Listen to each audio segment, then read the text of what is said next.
Dealing with culture shock. There's a saying that you cannot go abroad without coming home a changed person, and I wholeheartedly believe in this. One of the things that helps bring about this change is the experience of culture shock, and I'll explain a little more as we go along. The takeaways for this lecture are two things. One, that culture shock is completely normal. This is a normal part of traveling. So it's not something to fear, rather it's something to be aware of, to recognize, and to even embrace. The other thing is that the greater the perceived difference, so the greater the difference that you notice or perceive between your culture and the culture of the place you're going to, the more likely you are to experience what we call culture shock stress. And this is some of the negative or upsetting part of the experience of culture shock. Again, nothing to necessarily fear, but just to be aware and even prepare for. And we'll talk about that as we go on. So what is culture shock? Actually, culture shock was a concept developed by an anthropologist named Calvero Alberg back in 1960. And one definition is that it's the feeling of disorientation when experiencing a new, unfamiliar culture. It's the initial adjustment to an unfamiliar environment. And Dr. Alberg talked about this as he traveled to try to capture the anxiety and frustration that people experience when they go into a new culture, and to really describe it so that people understood this was a normal phenomenon, a normal experience. Part of what happens is that our sudden immersion in a new culture can trigger a state of uncertainty within us internally, where we become unsure of expectations. We become unsure of what the people and culture around us in our new environment expect of us, and we become unsure of what to expect from people in our new environment, in our new culture. It's almost as if there's a big gulf or space where it's hard to bridge that divide. Many things can trigger culture shock, namely the differences between our own culture and understanding and way of life and the new culture, the new environment that we're in. And so differences such as values and way of life, attitudes and beliefs, foods that are in the new environment, different languages, even things such as climate, including weather and rainfall, temperature, altitude, things such as the sights, sounds, and smells that are out in the street. Is it loud and noisy? Is it quiet? Are there very strong, pungent scents, or is it the opposite? And of course, etiquette and personal space. Differences in how closely or far away people are when they talk, whether they use eye contact, how they express politeness. All of these are different expressions of cultural differences that can actually bring about some of the culture shock. Culture shock can affect us in many different ways. Emotionally, in terms of our emotional state and feelings, if we're feeling anger, frustration, sadness, or excitement, interest, even psychologically in terms of our motivation or our interpretation of what's going on, how we understand and interpret and respond to what's going on. Cognitively, in terms of our ability to concentrate or pay attention, and even how we approach problem solving in certain situations. Behaviorally, in terms of how we actually respond. Do we isolate? Do we engage? Do we engage in conflict, or are we willing to learn how to negotiate? And even physically, many people will describe different symptoms such as stomach problems or headaches or body aches or feeling fatigued, or on the other hand, when they're in an upside of the culture shock process, maybe feeling energetic and wanting to do more.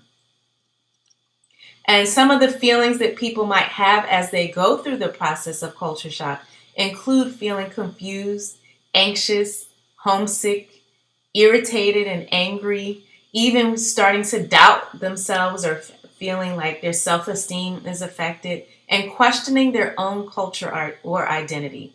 Asking, who am I? What is my identity? And why does everything feel so different when I'm in this new environment? So culture shock really is a process. I've been using this term process to describe it. That's because it's not just a one time, one day thing that you have it and you say, oh, I did culture shock and it's over now. It really is something that you go through that can sometimes go in cycles where you go through different stages or phases. Many people have described the different stages or phases of culture shock and called them by different terms, but really it is describing, no matter the name of the terms, a process where you start off feeling really excited, you go through a down period, you have to readjust, and then you're feeling confident because of the learning process. Some people describe it as a U shape process that you go through. So initially there's the honeymoon stage where there's a lot of curiosity and excitement. You may be fascinated about the new environment. Everything might seem interesting to you. You might even idealize or romanticize everything that you notice. Any differences that you notice aren't really seen as negative, but you romanticize and idealize them in the new culture. And this can last, each phase or stage lasts for different periods of time, anywhere from a day or two to, longer, depending on how long you're traveling. And then that's when we go down on the U shape. There's the frustration stage. And this is where you actually may start to feel overwhelmed by the new culture. You may have had an encounter or some sort of interaction that triggers a sense of feeling out of place or unclear again about what to expect. That's where that sense of feeling unsure is really triggered. And this can be described as one of the most negative parts of the culture shock process, where you really are starting to be more tuned into the differences and not just things that are different, but everything seems bad and negative about the new culture. And you may actually do the opposite of the honeymoon stage, where you actually romanticize and idealize your own culture. And then moving on, there is the adjustment stage. And this is where you start to understand better some of the norms and customs and ways of interacting in the new culture. You are starting to have a more balanced view and see both the good and bad in both your culture and the new culture. And so this is a stage of what we might say recalibration, really readjusting and understanding your place and understanding better some of the expectations in the new culture. And you're gaining a sense of confidence, of feeling like, okay, I understand again what's expected in this new environment. And then the fourth stage again continues where that upsurge of being able to integrate both. So not just understanding the good and bad in both cultures, but in some sense becoming bicultural. You're really understanding more the values and expectations of the new culture.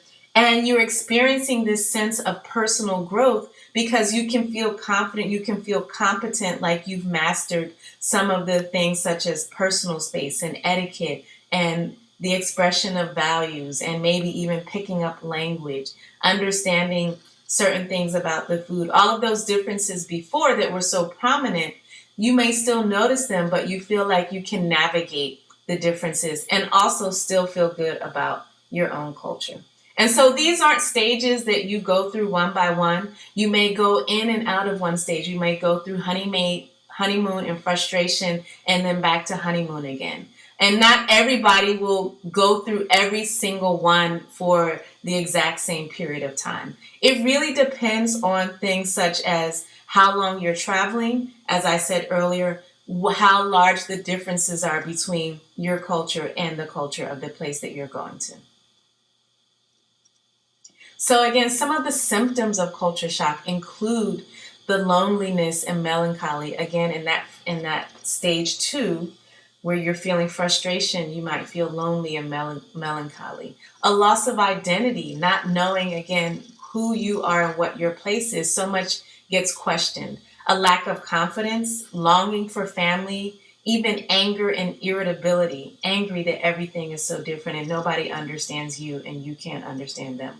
An unwillingness to interact with others, so you might start to isolate. Feeling depressed and powerless, even insomnia, difficulty sleeping, and hostility. So these are all things that are some of the negative parts or symptoms that are normal in the culture shock process.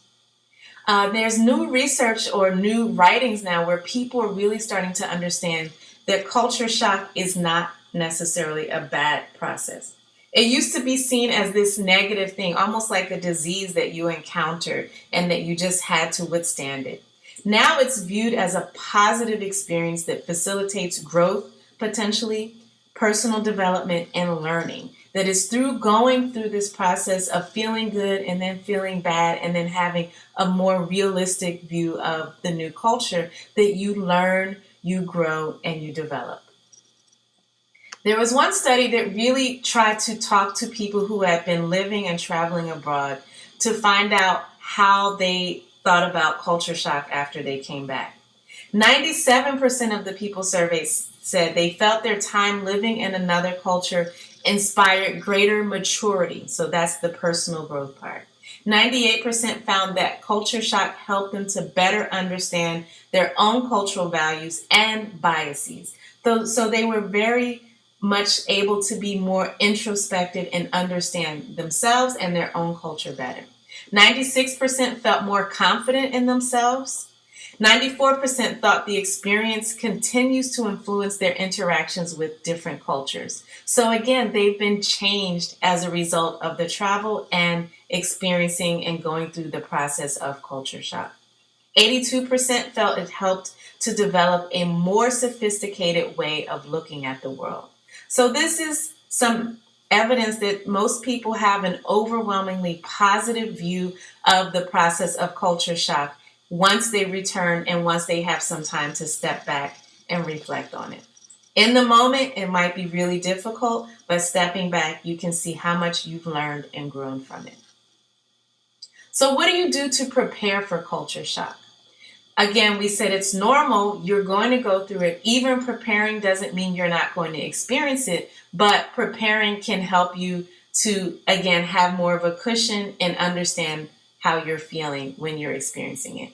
One is to try to study the language. So we just had some lectures on tips for picking up phrases and language. So you don't have to know the entire, everywhere you go, you have to learn a new language. But if you can pick up some phrases, some greetings, and really try to understand the roots of the language and how language is a really important part of the new culture.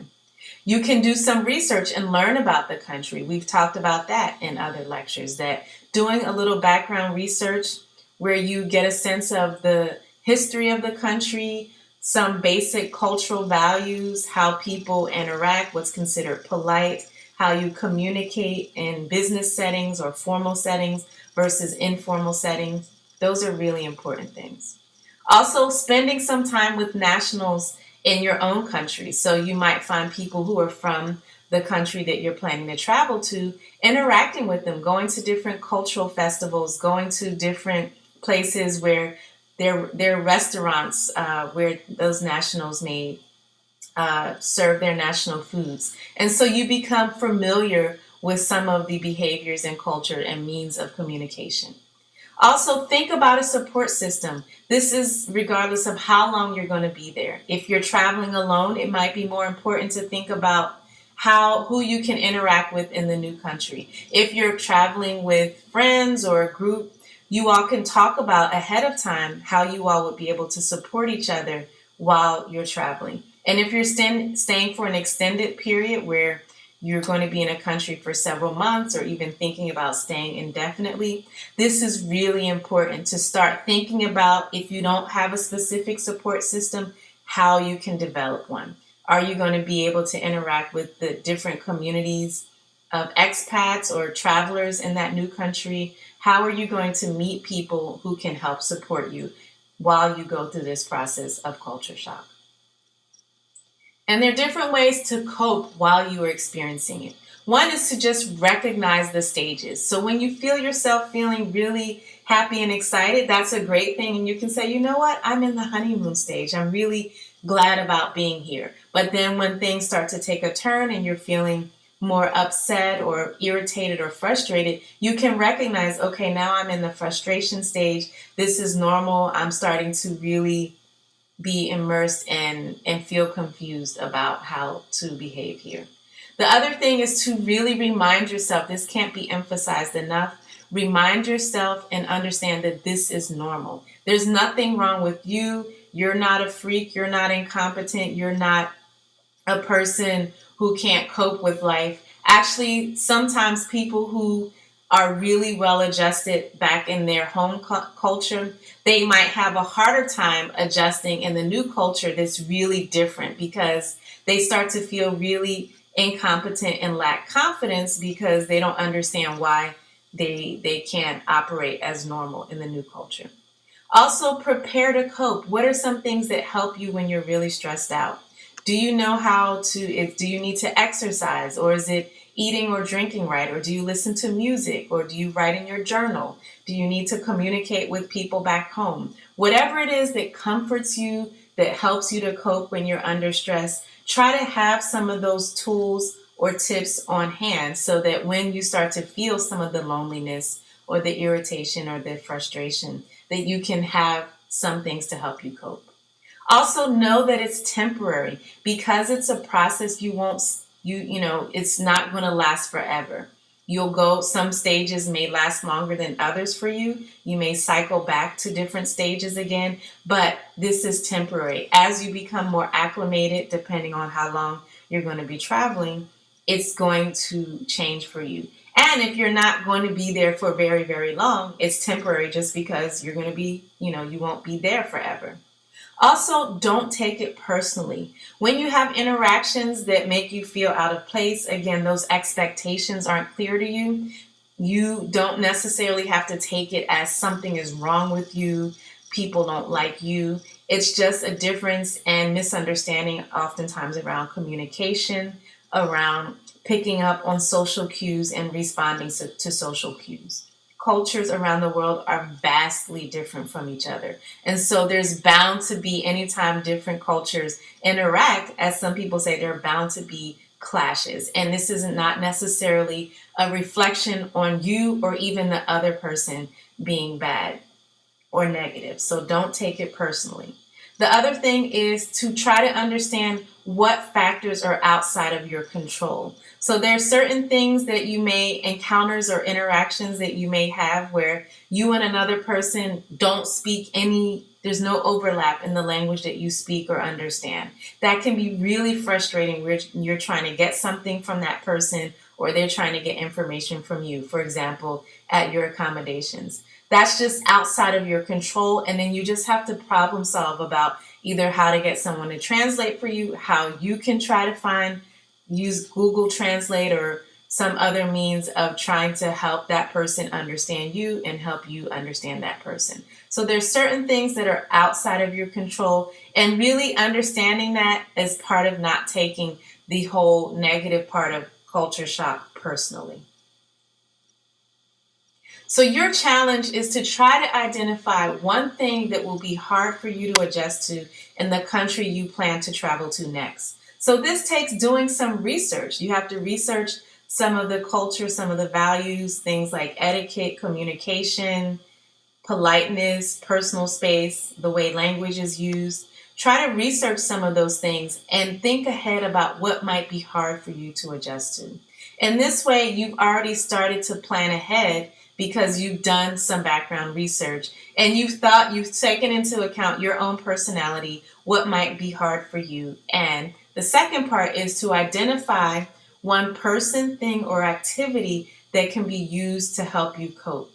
Whether or not that's communicating with someone who you're going to be traveling with, or talking to someone back at home, or doing something like listening to music, or having a certain comfort item with you, a certain journal or a book, or is it dancing, walking, exercising, eating, indulging in food? It's okay. Whatever it is, try to think ahead about what it is you can use to cope. And all of these things, again, will help you to know that culture shock, as we said earlier, is normal, that it can be expected to be difficult at some points, but it's temporary. It won't last forever. And ultimately, when you step back and you look back, you may see that this was a really valuable experience, a really important way for you to understand yourself better, understand your own culture better, and to be confident that you were able to overcome these cultural differences. Good luck.